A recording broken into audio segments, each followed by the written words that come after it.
Below her stretches her kingdom. Stitching the edges of the clouds, a peregrine falcon hangs high on the wind above a West Country cliff. She's queen of all she surveys.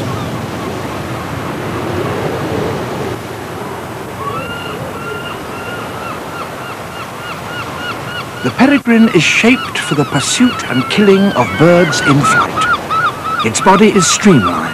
Chest tapers smoothly to the tail, wings are long and pointed. She's a winged aristocrat. But she wears the black hood of an executioner.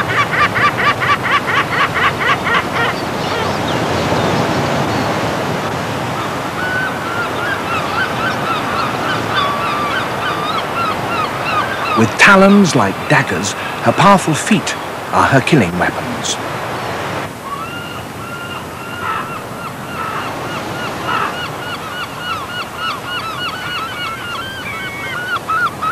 Pigeons are her favorite food. Surprisingly fast and agile in the air, they are the gazelles to the falcon's cheetah. The pigeons nest in the caves and crevices of the cliff. In flight, they hug the contours of the crags, but they feed on the surrounding farmland.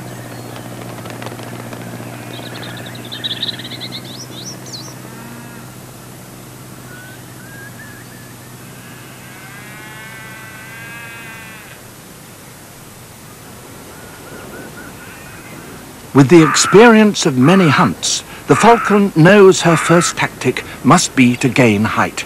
Sooner or later, the pigeons must return to the cliffs.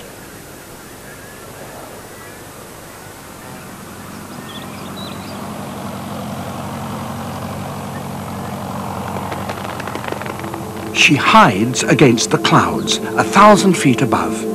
The ambush is set.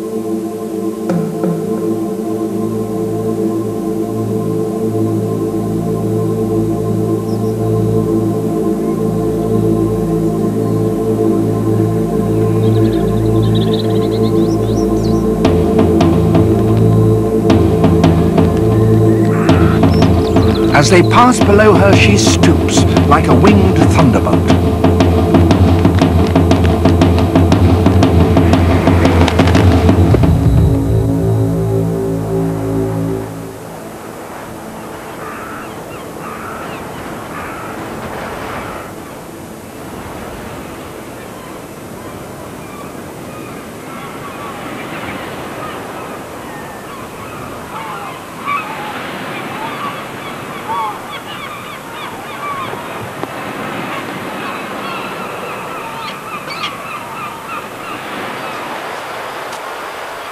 She is a masked barbarian, an awesome hunter.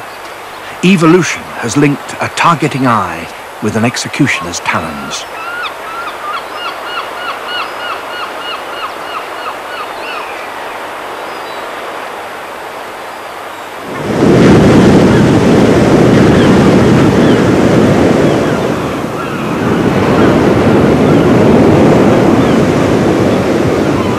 Autumn storms gnaw and crack the bare bones of the cliff.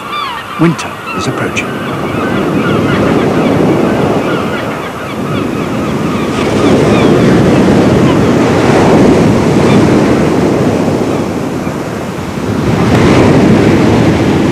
Here, prey is becoming scarce. But over the headland, a day's flight away, are her winter quarters. For she is queen of another kingdom, an estuary, where new subjects are coming in to be subjugated. During the lean months of winter, huge flocks of migrant waders and ducks move south to the fertile mudflats, and the falcon and her mate are irresistibly drawn to the swirling masses. But this place of ebb and flow and flat horizons poses special problems for the falcons. 1,000 eyes watch, but these birds too have their strategies for defense. The solitary redshank squats. The simple act of keeping still can foil an attack. By contrast, a mass takeoff presents the Falcon with an almost impenetrable tangle of confusion.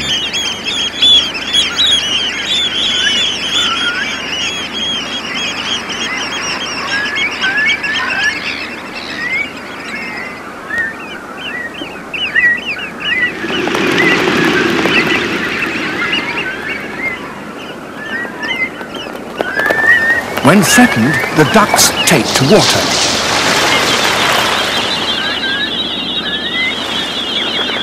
The Falcon dominates the estuary. The ducks know they're relatively safe as long as they're not in the air. For her, the ground represents danger. She would far rather take a bird in flight.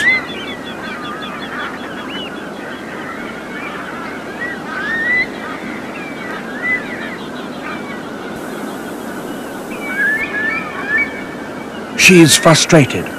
In a place of plenty, she has been foiled.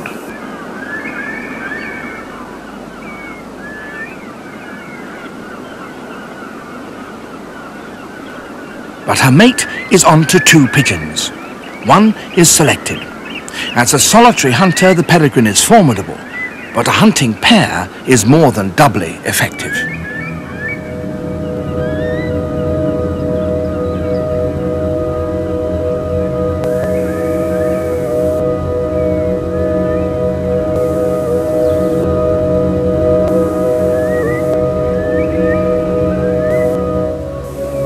"90% of hunts at this time of year are successful. This pigeon is incredibly lucky."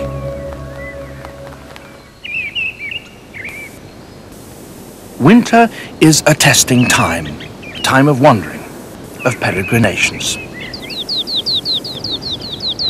With spring, the falcon's attachment to its breeding territory grows stronger once more. 30 years ago, intensive farming brought the peregrine close to extinction in Britain. Many died on their backs, poisoned by the pesticides used in agriculture and eaten by their prey.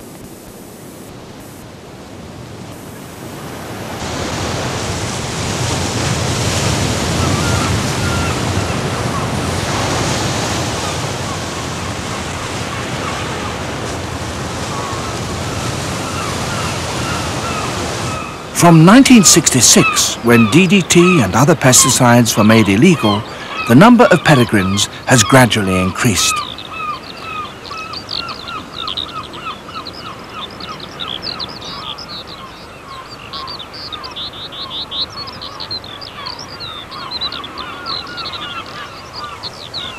A top predator is, paradoxically, very vulnerable. The peregrine is totally dependent on a particular kind of prey, whereas its prey is not so limited. Mistle thrushes and jackdaws can eat anything from grain to earthworms.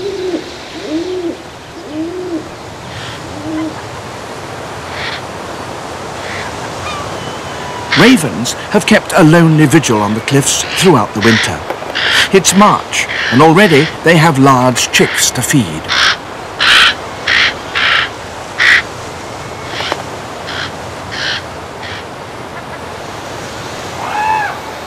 Declaring his presence, the male peregrine perches high on the cliff. He has returned. Once more, the rocks echo with his harsh chatter as he reclaims ownership. But already it's disputed by the raven. They are fierce rivals for airspace. Later, the raven may itself become a threat.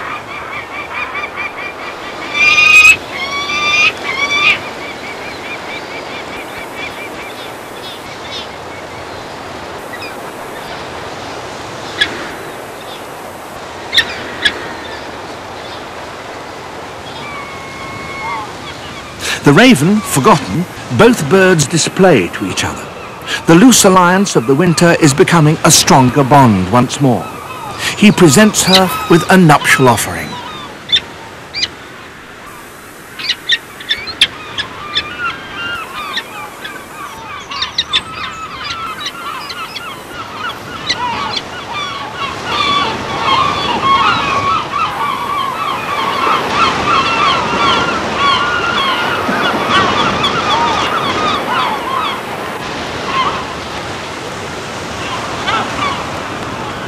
The male throws himself through the sky in a courtship flight.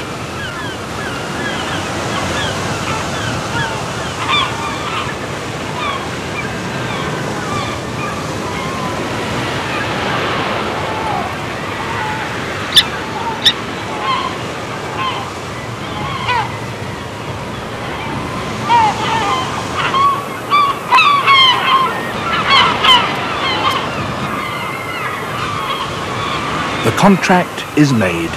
This cliff is theirs.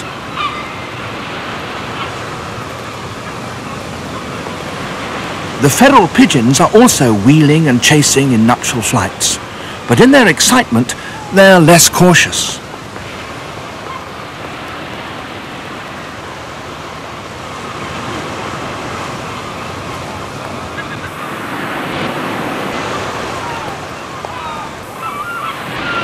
The male watches and chooses his time.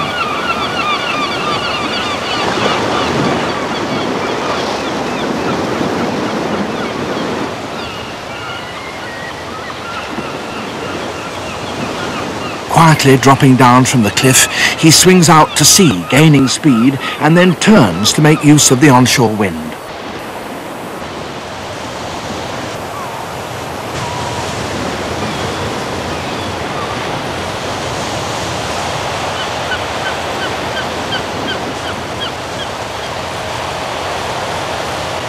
Using the updraft on the cliff face, an invisible elevator, he soars to an attack position. To stand any chance of making a kill, he must be upwind and well above his prey.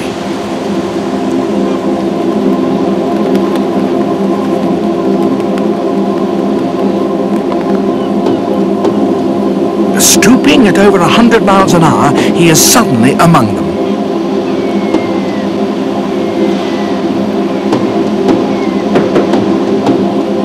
The pigeon knows the cliff. It tries to escape by flying very low. But when the female joins in, the pigeon's fate is sealed.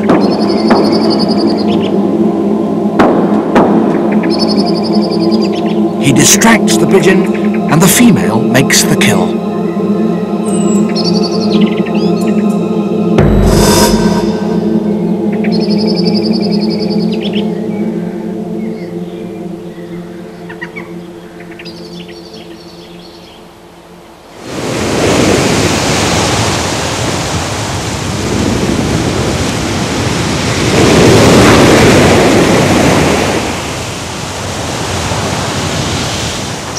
Mid-May, the clutch is almost complete, and the female begins the long task of incubation. To keep the cold spring air from chilling her eggs, she rakes up debris, ensuring that there are no drafts.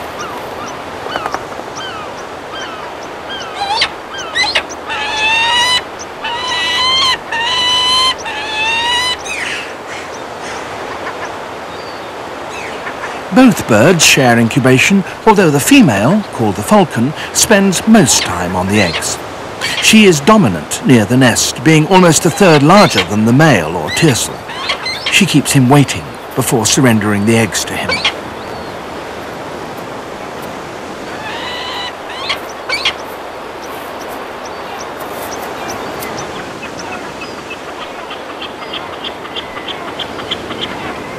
Hungry and glad to stretch her wings, she heads straight to a food cache where a pigeon has been stored.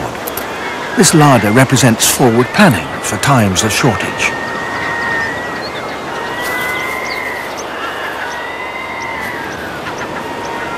The tiercel takes his incubating duties seriously, but when the larger falcon returns, he reluctantly gives way. Only in the daytime is he allowed to incubate, and then only for short spells.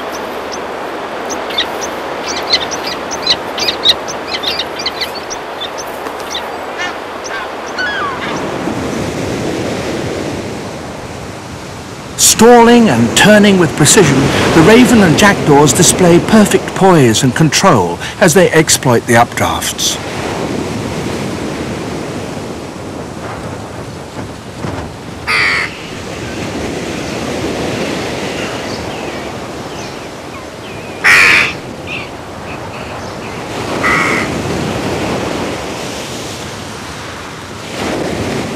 100 feet above the cliffs, an intruding buzzard hangs motionless on a column of air.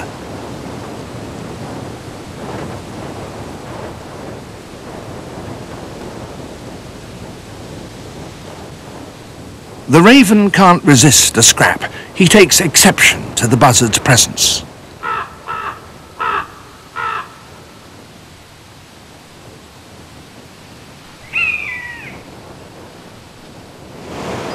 Too close for comfort and sensing danger near their eyrie, both falcons leave to show that they hold air superiority.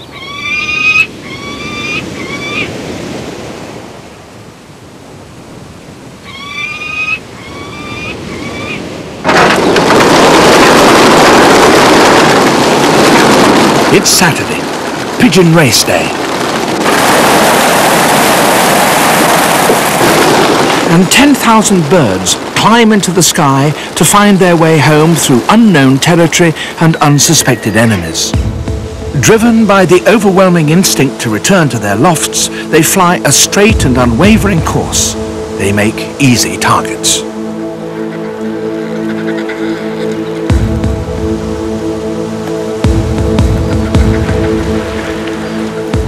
Flock after tired flock pass around the headlands.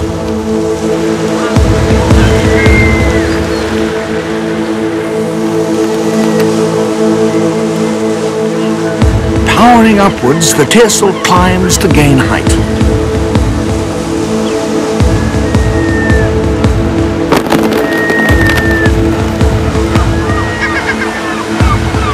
Splitting the flock, he selects a victim.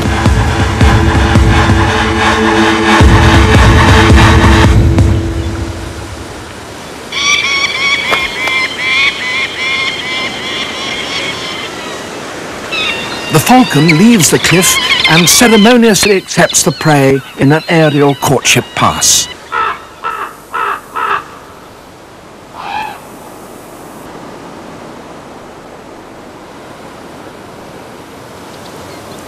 The sticky summer heat makes the birds drowsy.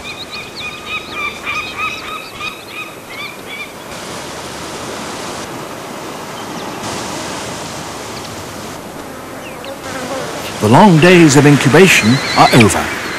Only 2 have hatched from the full clutch of 4 eggs.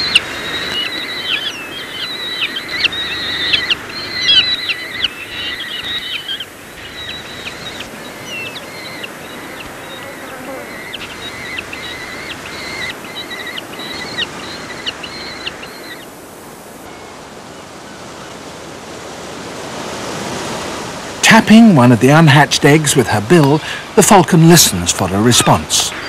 But no cheep comes from inside. Both eggs are infertile.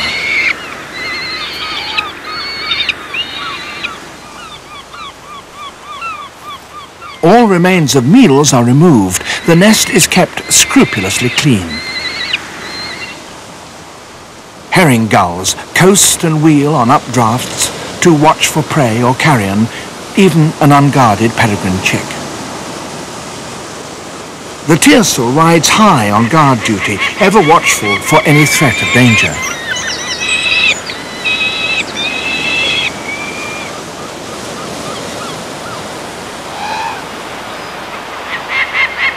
The old enmity between falcon and raven is strong at this time, especially near the nest. The raven is a pirate, the falcon now the fearful parent.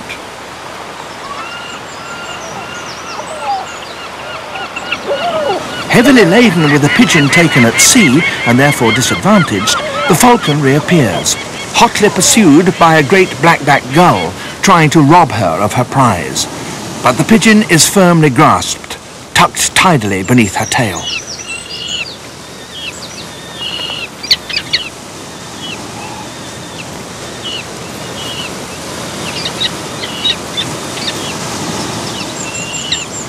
In nature's constant process of change, ears of wheat have been transformed into the flesh of a pigeon. It will soon become the blood, bones and muscles of the chicks. With extraordinary delicacy, she scissors tiny morsels of meat and presents them to her young.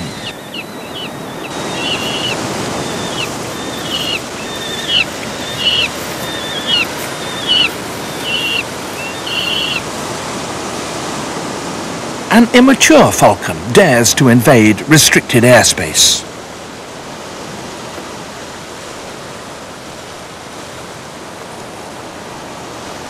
She actually lands on the cliff itself, a very risky thing to do, even though she may be one of last year's young. The tearsel seems uncertain how to respond. He's torn between conflicting sexual and territorial instincts.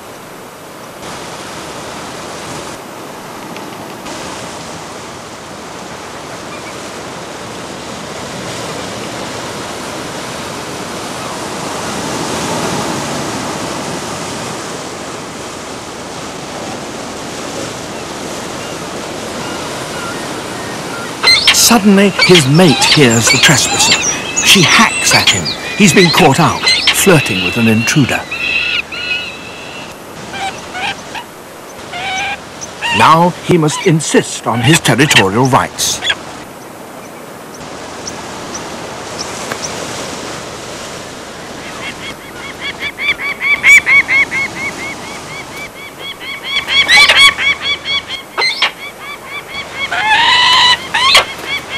With spirited scoops, he drives the young bird into the air.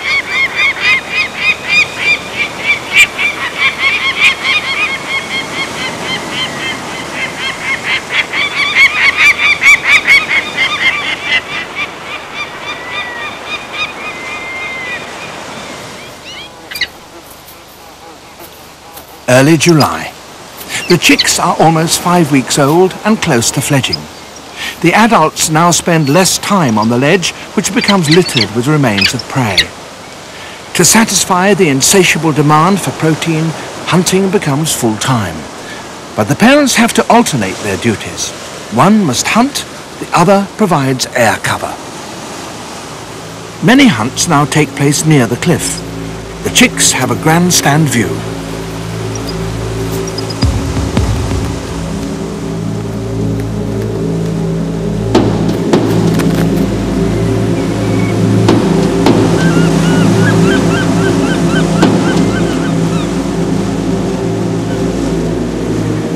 The pigeon is still alive. The tearsel bends forward to kill it with his beak by dislocating its neck.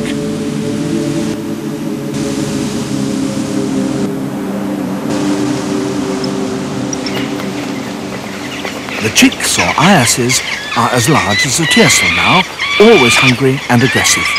Warily he drops the prey and leaves it with them. They're old enough to feed themselves.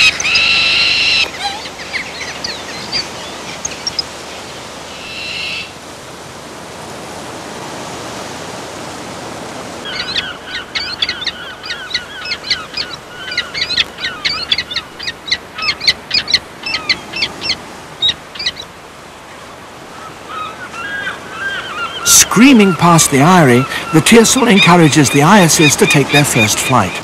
But one mistake could send them plummeting into the sea.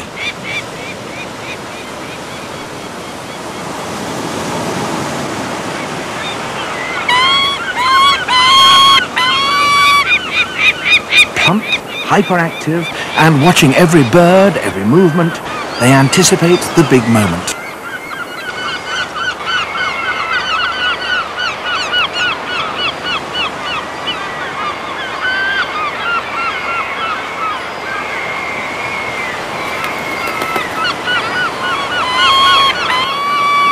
The female flies past the young, trailing a pigeon, enticing them.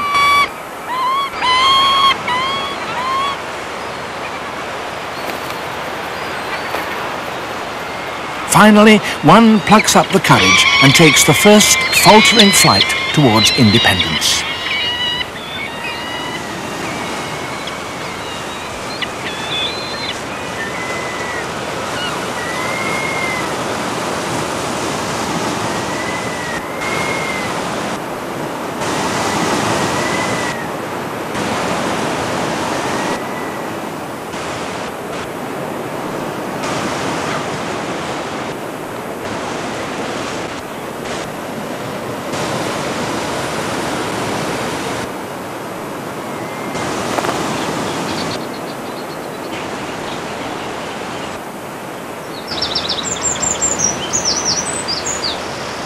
And then, at the last, it clumsily displaces its mother from her perch.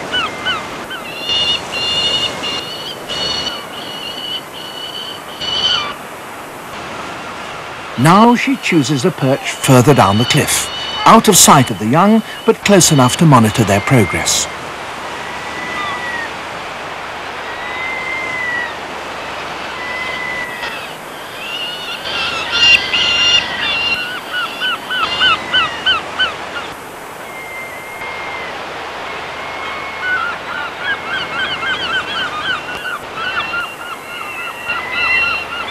They have discovered their true element.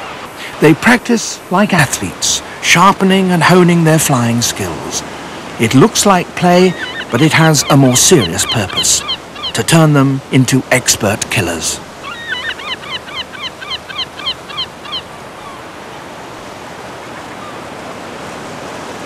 To get his eye in, one indulges in a little target practice, plucking foxgloves.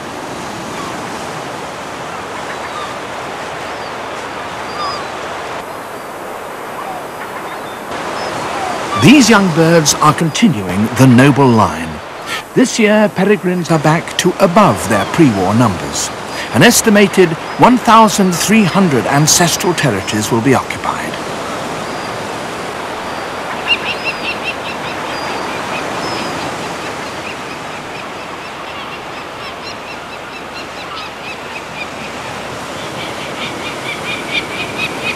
On the verge of independence, this young falcon takes a pigeon from its mother. But he has no experience of handling such a load. He has much to learn.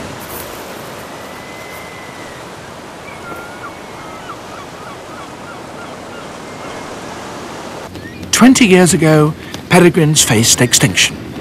But now, once more, the shadow of the falcon crosses the last wildernesses of this crowded island.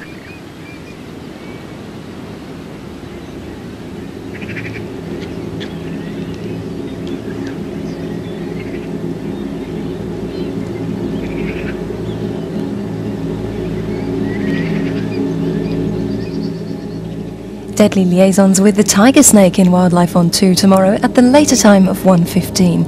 And meet the dog injured by the postman at 8 tonight on BBC One in Vets in Practice.